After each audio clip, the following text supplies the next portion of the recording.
3D printing is affordable to start, but the ongoing cost of filament and the waste it produces are major pain points for many small businesses, hobbyists, labs, and schools.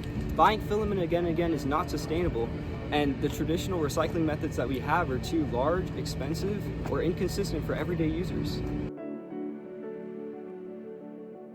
FenixForge solves this by offering a compact, affordable, and fully modular 3D recycling system.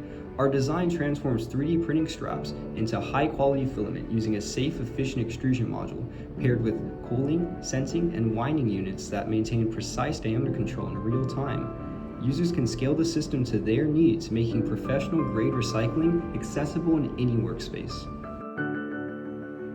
Our team consists of senior mechanical engineering students with hands-on experience in machine design, manufacturing, controls, and sustainability-focused engineering. We understand both the technical challenges and the user experience required to deliver a reliable classroom and workspace-ready system. If you want to help us bring affordable, sustainable filament recycling to makers everywhere, we'd love to connect.